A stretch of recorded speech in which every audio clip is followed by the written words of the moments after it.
Bismillahirrahmanirrahim. Assalamualaikum warahmatullahi wabarakatuh. Perkenalkan, nama saya Luciana Laksmita, NIM 20210101030022.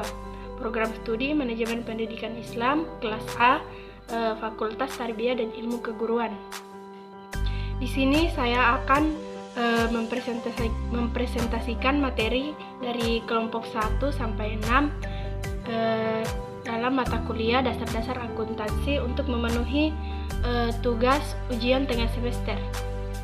Baik, langsung saja di sini saya akan membacakan presentasi dari kelompok 1, yaitu yang berjudul Pengantar Akuntansi dan Perusahaan.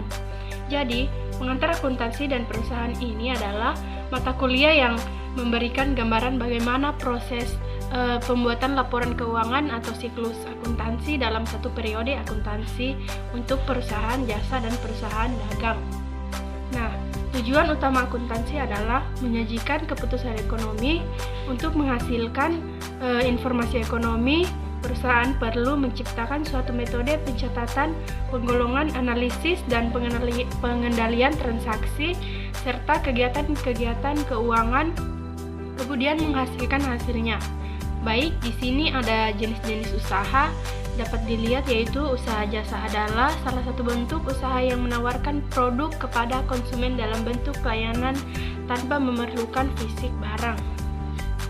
Ada 5 karakter dari usaha jasa, yaitu yang pertama, tidak memiliki wujud fisik, yang kedua, tidak memiliki harga yang pasti, ketiga, standar mutu sulit diukur, dan keempat, tidak dapat dijual kembali, dan yang terakhir itu ada konsumsi bersifat spontan dan tidak tahan lama. Di sini juga ada jenis entitas usaha.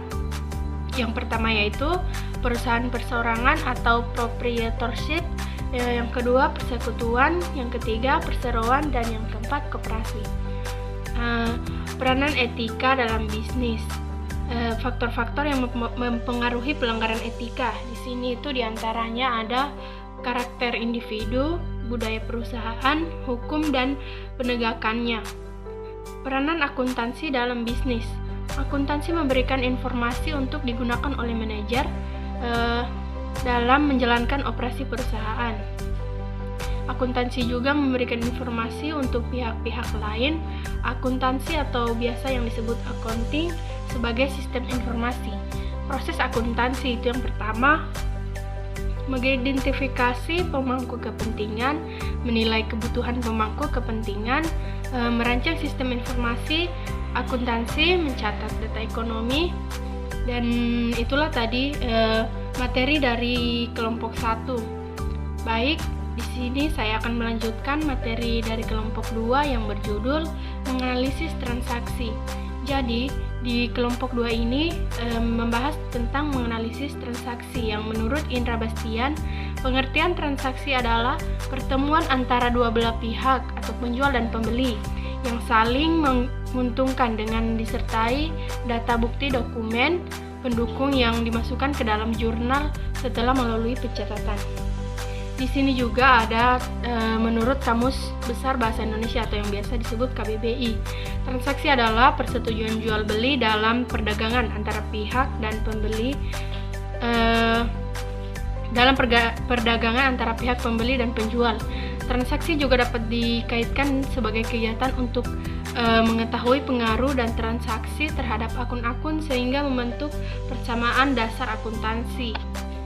Transaksi juga terdiri dari 5 jenis, yaitu yang pertama, transaksi dengan pemilik, yang kedua, transaksi dengan pelanggan, yang ketiga, transaksi dengan pemasok, keempat, transaksi dengan editor, dan yang terakhir itu ada transaksi dengan penyedia nilai tambah. Di sini juga ada transaksi dalam perusahaan jasa, dagang, dan manufak. Yang pertama itu perusahaan jasa. Adapun jenis-jenis transaksi perusahaan jasa yaitu sebagai berikut. Yang pertama pembelian, ada yang kedua pendapatan, dan yang ketiga itu pembayaran beban-beban, keempat penerimaan piutang, kelima penanaman dan pengembalian modal. Perusahaan dagang. Yang pertama, pembelian barang dagangan. Yang kedua, retur pembelian dan pengurangan harga. Yang ketiga, penjualan barang dagangan. Keempat, retur penjualan dan pengurangan harga. Kelima, potongan penjualan dan pembelian. Keenam, beban angkut pembelian dan penjualan. Ketujuh, persediaan barang dagangan. Kedelapan, pembayaran utang. Dan yang terakhir itu ada penerimaan piutang. Mungkin itu saja tadi presentasi dari kelompok 2. Baik, di sini saya akan melanjutkan materi dari kelompok 3, yaitu jurnal penyesuaian. Jadi di kelompok 3 ini membahas tentang jurnal penyesuaian, yang dimana pengertian jurnal penyesuaian adalah suatu proses penyesuaian tentang catatan atau fakta yang sebenarnya pada akhir periode akuntansi. Jurnal penyesuaian dapat disusun berdasarkan perolehan data dari neraca, saldo, dan data hasil informasi penyesuaian akhir periode. Adapun tujuan jurnal penyesuaian, yaitu yang pertama untuk bisa memastikan adanya mixed account. Mixed account ini sendiri adalah beberapa akun. Yang kedua, agar di akhir dari sebuah periode, akun-akun real bisa menunjukkan jumlah yang pasti. Dan yang ketiga, untuk bisa menampilkan jumlah pendapatan yang ada di dalam akun-akun nominal pada sebuah periode akhir. Yang keempat, meminimalisir adanya kesalahan akibat adanya pos-pos antisipasi. Yang kelima, menjaga sebuah konsistensi yang sudah ditetapkan berdasarkan petunjuk dari sebuah buku pedoman.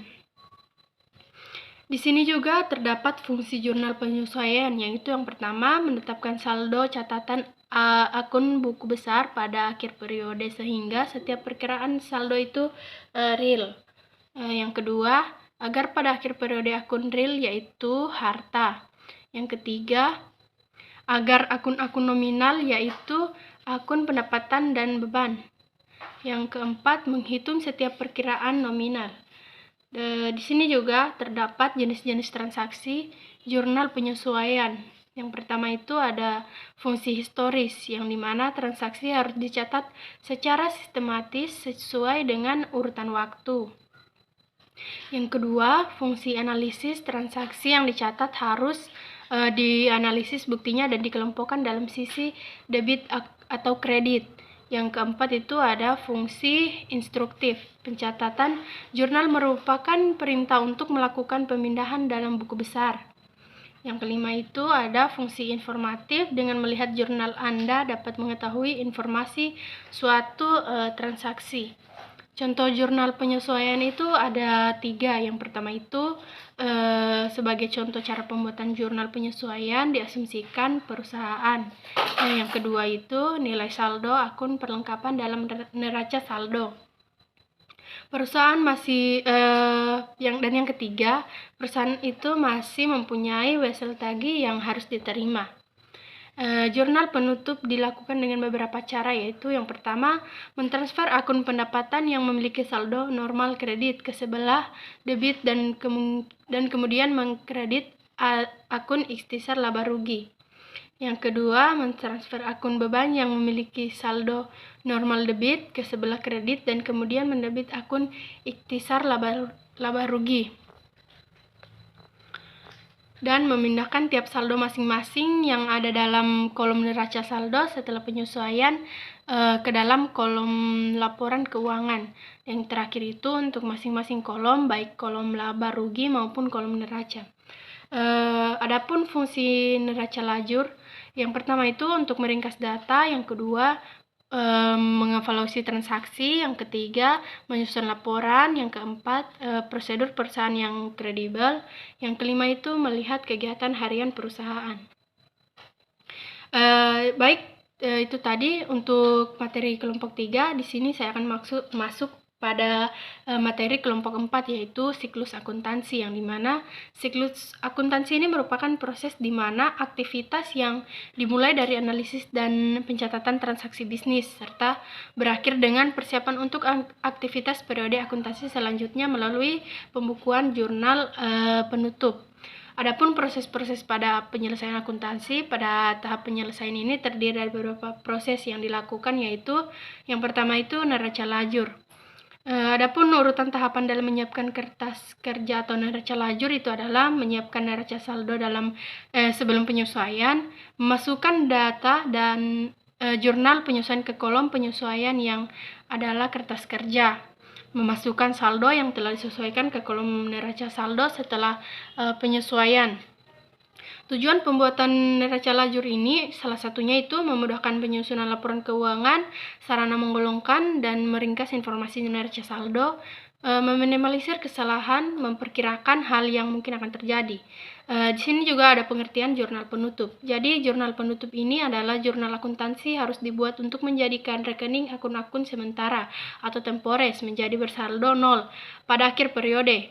Komponen yang termasuk dalam akun sementara antara lain pendapatan, pengeluaran, serta laba yang harus ditutup pada akhir tahun buku. Baik, itu tadi materi dari kelompok 4. Di sini saya akan melanjutkan materi dari kelompok 5, yaitu yang berjudul akuntansi perusahaan dagang. Dalam akuntansi perusahaan dagang ini ada karakteristik perusahaan dagang, yaitu yang pertama memiliki aktivitas utama berupa membeli, menjual, menyimpan di gudang penyimpanan dan kembali menjualnya. Yang kedua, tidak melakukan proses produksi barang. Yang ketiga, perhitungan total keuntungan berpatokan dengan hasil penjualan dikurangi biaya pembelian dan biaya operasional. Jurnal transaksi perusahaan dagang itu ada jurnal umum periodik, jurnal umum perpetual, jurnal khusus pengeluaran kas, jurnal penerimaan kas, dan jurnal khusus penjualan, jurnal khusus pembelian, dan jurnal memorial. Proses penyesuaian dan penutupan. Dalam proses penyesuaian dan penutupan itu, dalam ini pengertiannya jurnal penyesuaian adalah jurnal yang dibuat pada akhir periode untuk menyesuaikan akun-akun agar menunjukkan keadaan yang sebenarnya setelah adanya transaksi selama periode tertentu.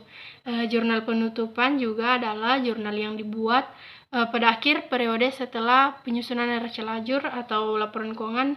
Datanya diambil dari neraca lajur, laporan laba rugi, laporan perubahan modal, dan buku besar.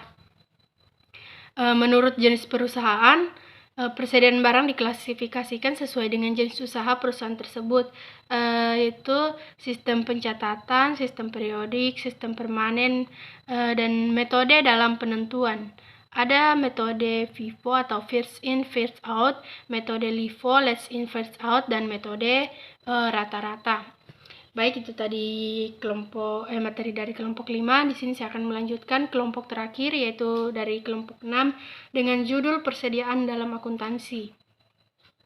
Jadi, pengertian persediaan adalah pos-pos aktiva yang dimiliki oleh perusahaan untuk dijual dalam operasi bisnis normal atau barang yang akan digunakan atau dikonsumsi dalam membuat barang yang akan dijual.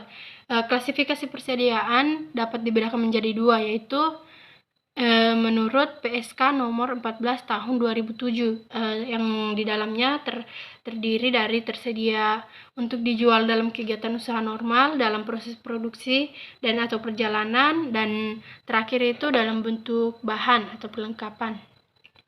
Mungkin itu saja materi yang dapat saya simpulkan untuk kelompok 1 sampai kelompok 6. Kurang dan lebihnya mohon dimaafkan. Wabillahi taufiq wal hidayah. Wassalamualaikum warahmatullahi wabarakatuh.